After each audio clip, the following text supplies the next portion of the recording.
And we are from Electric Citizen, and you are watching The Offering.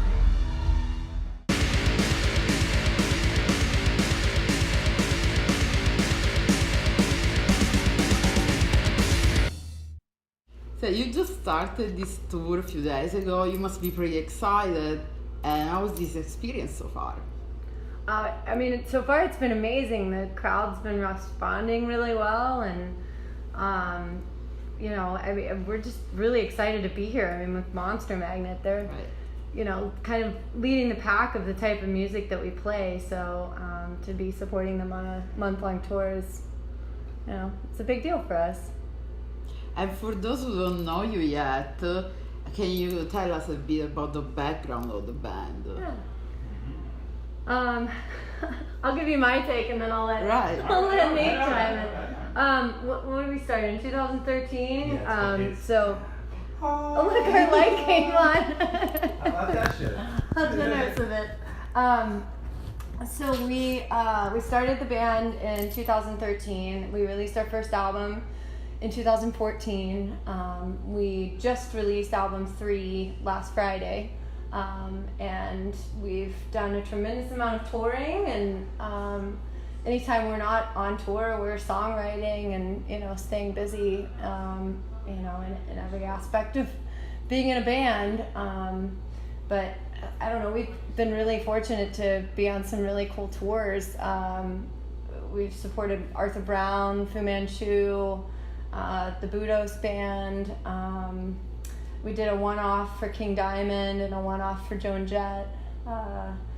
So it's just been kind of this wild, fun ride. I don't think any of us expected. I mean, when we started, it was like, let's just play the kind of music we want to hear, and let's do it for fun. And if we never make it out of Cincinnati, that's okay.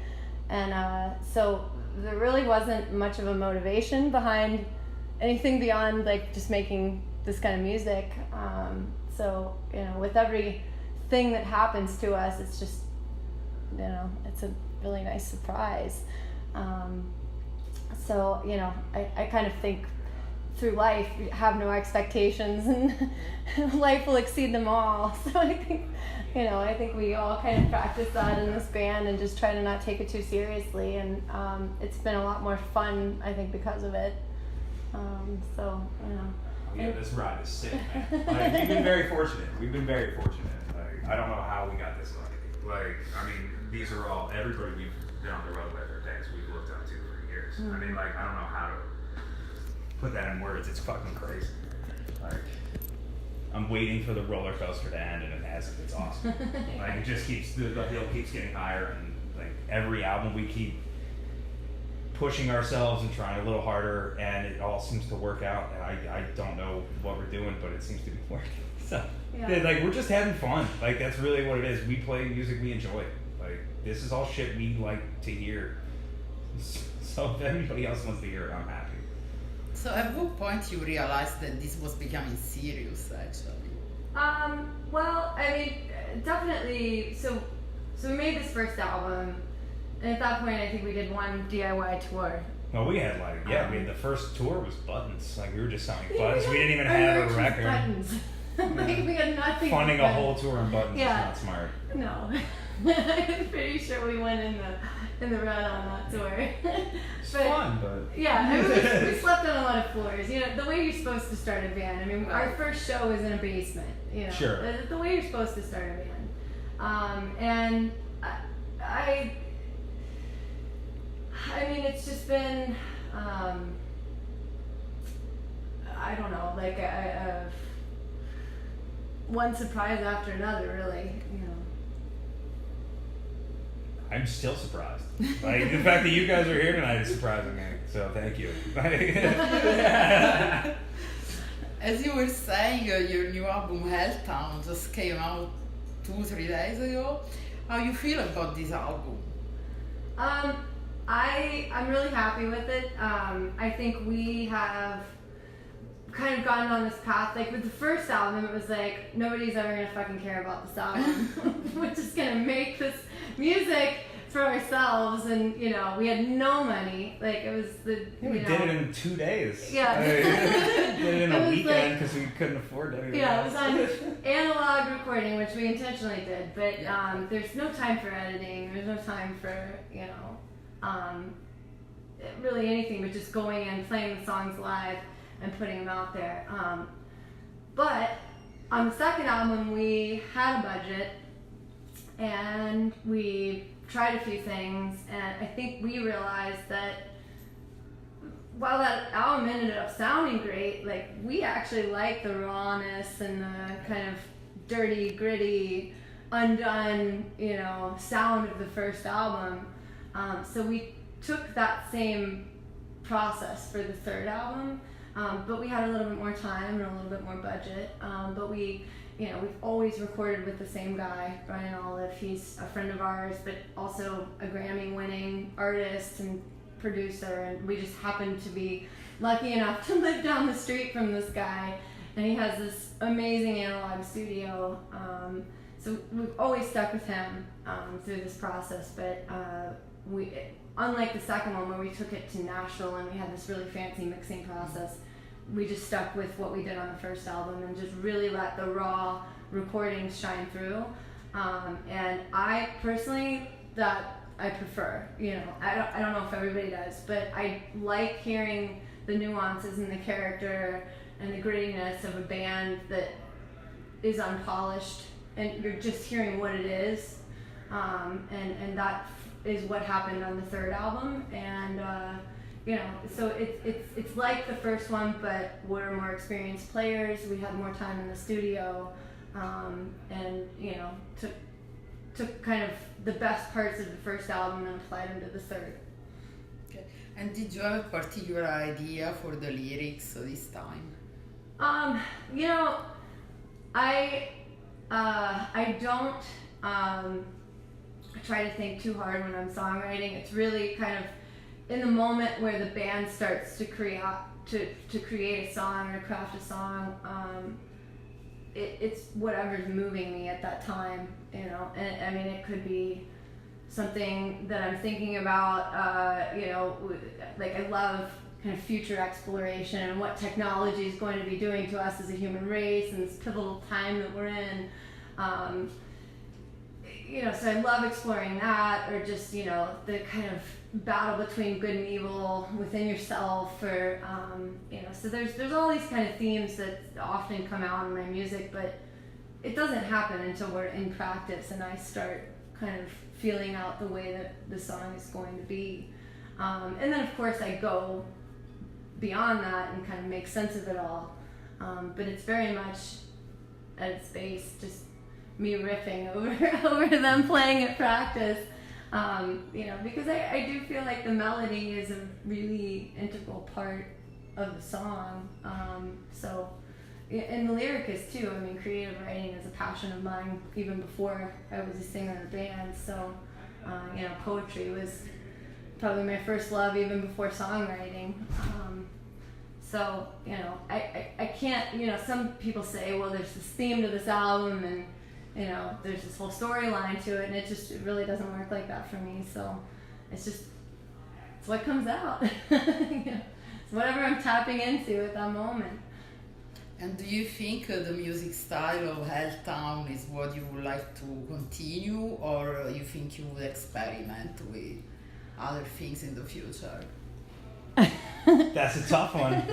We've always been trying to find a keyboard player that meshes with us. And we have people we can work with, locally or here and there, but we've never found a steady keyboard member. Mm-hmm. But we always write with that in our minds. Wouldn't this song be great if we threw these keys in here? We can all hear the part in our heads, but it's we can't find the right person or the right personality to be a part of what we're doing.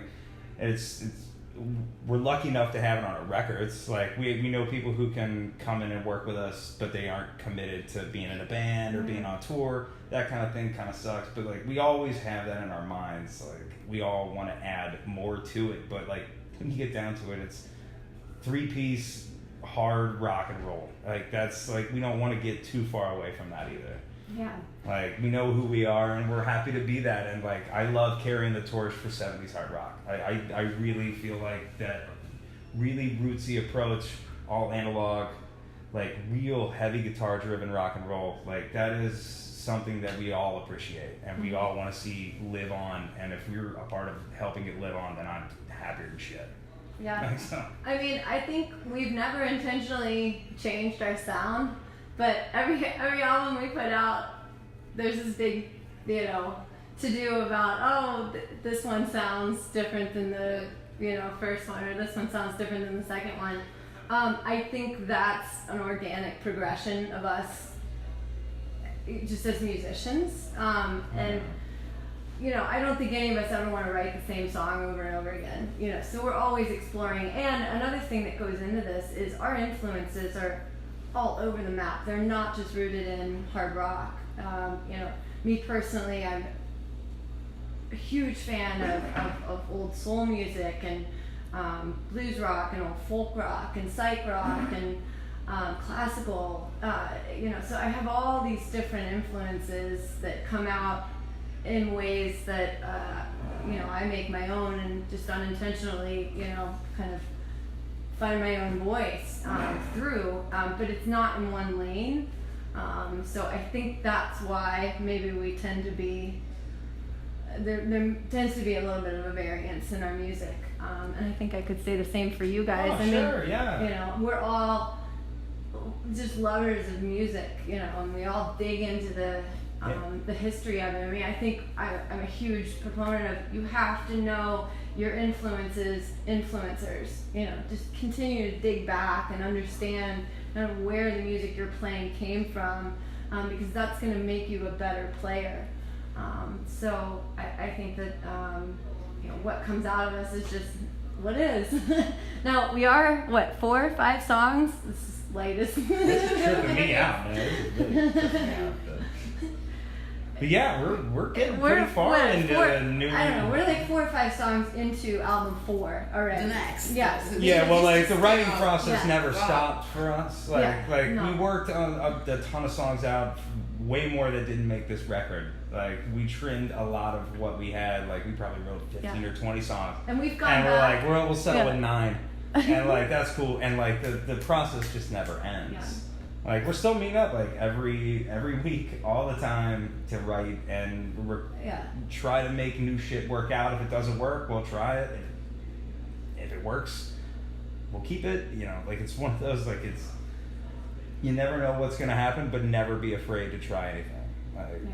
Yeah, I mean, I think we love doing this, so we just never really stop. And so I can tell you those songs, though, are pretty in line with, I would say, the 4th or the 3rd album. Mm-hmm. Will everybody else interpret it as such? I don't know. I mean, I'm already so excited about those. I've been asking the guys if we can play them live, and they're like, no. All right. Let's get album 3 out. Yeah. So maybe there will be another album next year, I guess. If you guys I don't know. The process is, like, after we do our job, the process to get an album out is so lengthy. Right. Like, it just takes forever, and we have no control over that part. So I can tell you our job will be done next year. Whether or not you guys get to hear it, we'll see. But, I'm thinking about the songs of Helltown. Do you have a favorite to perform live?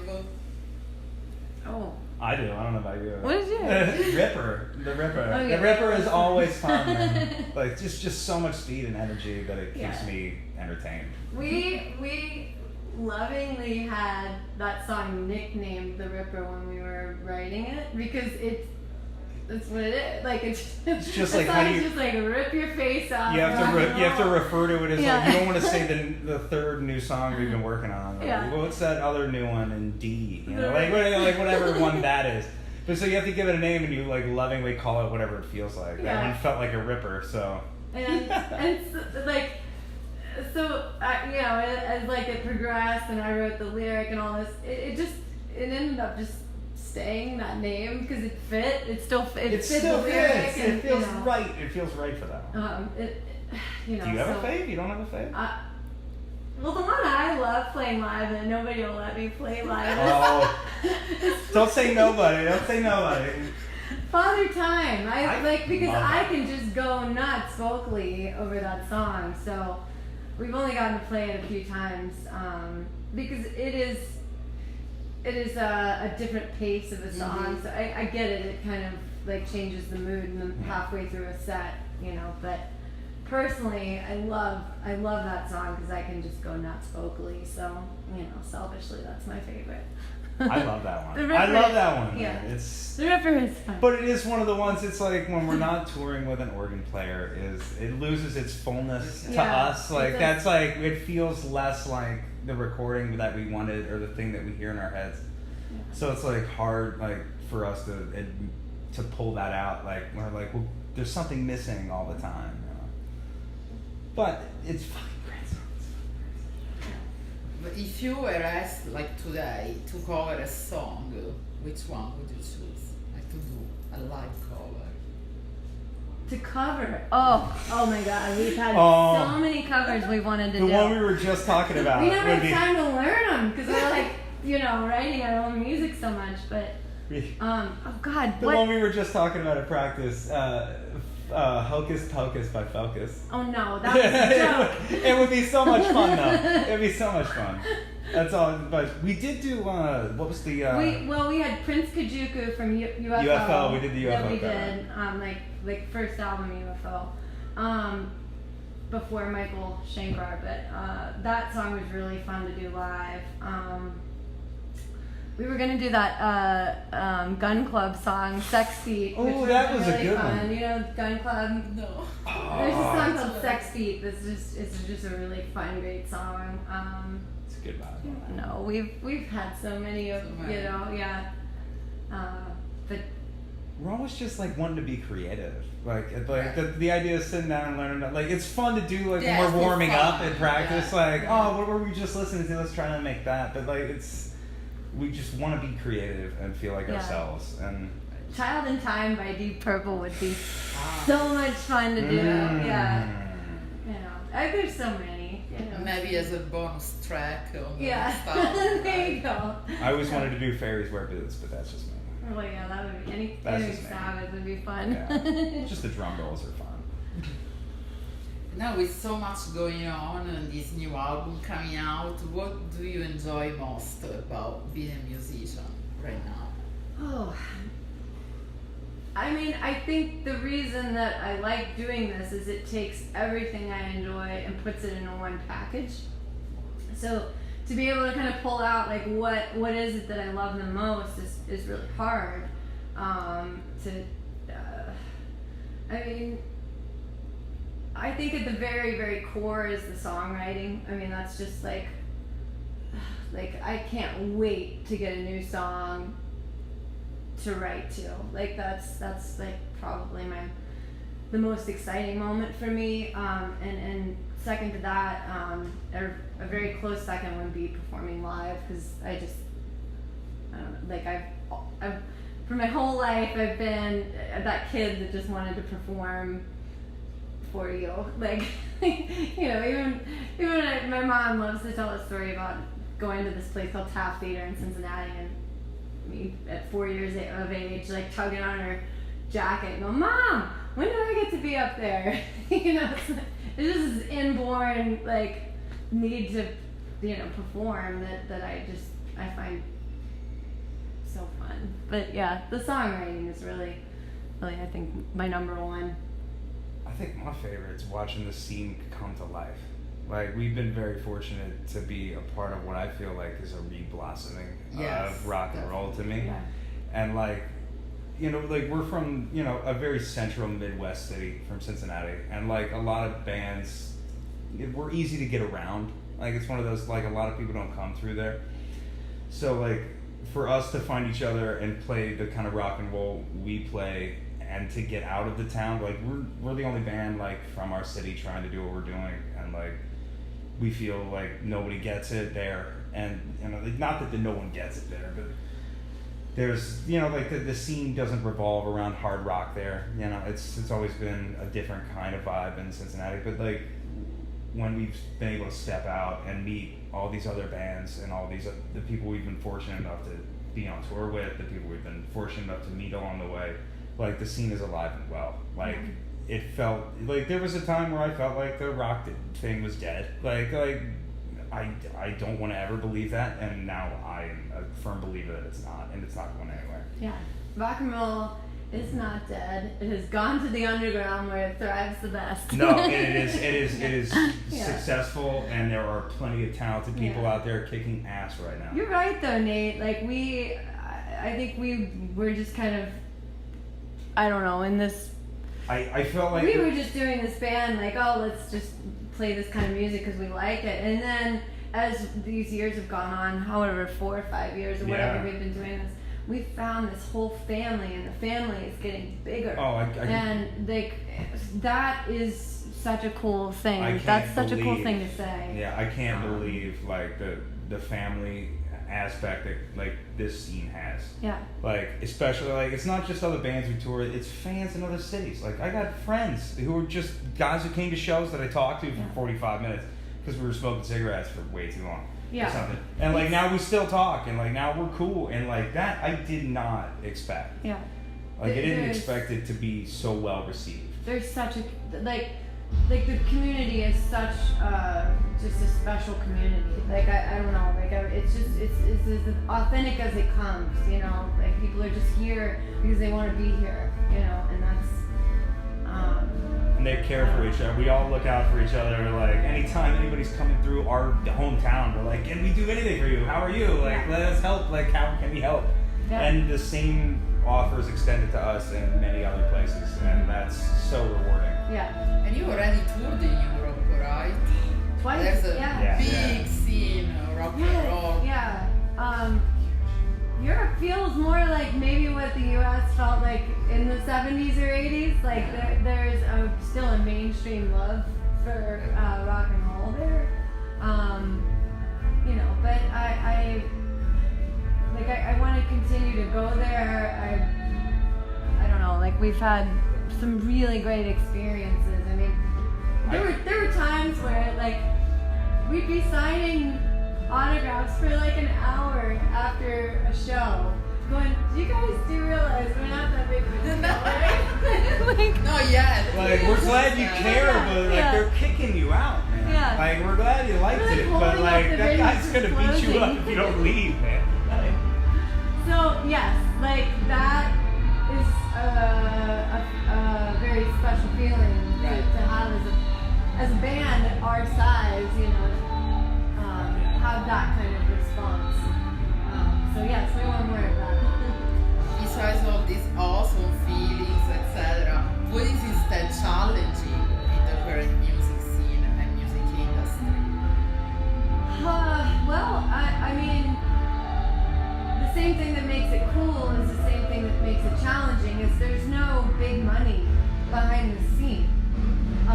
So it's this giant grassroots effort on everyone's behalf to grow this. That takes hard work. You know, but I think I'd rather have it that way than, you know, pay my way to the top. So I don't know if it is challenging because it's hard work, but when you do something that you love so much, like what's work, you know, it's, you know, and we're all. I think we secretly love like fighting for it. Yeah. Like that weird shit where you gotta check into the hotel and tell them there's only a couple of people and sneak a few weirdos in the back door. Like that shit. Hopefully Ian's not seeing this. But you know what I mean. You know, you gotta figure out how to steal all the shit from the continental breakfast. Like we're in this to win this. Like we're not we all got jobs. Like shit ain't great. We go home and go to work. Like it's not like we all live in the lap of luxury. But the struggle is what brings us closer together as a band. It's what makes this scene much more fun because everybody's fighting for it. Yeah. When you have a little it's like being an up and coming boxer or something. Like when you have to really grit your teeth and go for it, the reward is so much better. Yeah. Like the fact that we're here with Monster Man, and I can smile and fucking be happier than shit. Like we feel like we earned it, like a little bit, and we're still fighting, and it feels right. I like that shit. Yeah. As much as it sucks, you know, like we might not get a shower today. You know, you don't know what bathroom you're gonna use, but like, Yeah. who cares? I think I feel like our music is scrappy rock and roll, and it's a reflection of like The lifestyle. the lifestyle. Like we're scrappy. Yeah. Like Yeah. all of us have like, you know, our own little talents that we bring to this band, whether it's organization or hustle and setting things up, or you know, just making connections with people. I mean, that's kind of the beauty of it, is we all bring our own little thing to this. And, that's how it works. I try to find it hard to find a downside. Other than the fact that I have a job I have to go back to. That's the part I That's fucking the hate. downside. That's the part I fucking hate. That's what I hate more than anything. You still have jobs, that's the downside. But other than that, I it's don't hate my fucking. job. It's fabulous. It's freaking fabulous. We're so Do fortunate. you have other touring plans after this amazing one? Well, we are working on a tour for Europe next spring. It's very far from being announced, but it's in the works. So, yeah, I'm sure there'll be more US stuff, and we have a new music video coming out soon. Oh, We're can you super say excited which about. song? I don't know. Can we say that? Yeah, Yeah. well, that already came out. Fuck That it. album's out. Yeah, the music video is for the song "Hide It in the Night," which Pretty fun. it's really fun. We got all of our friends together and basically made this video with the help of our friends.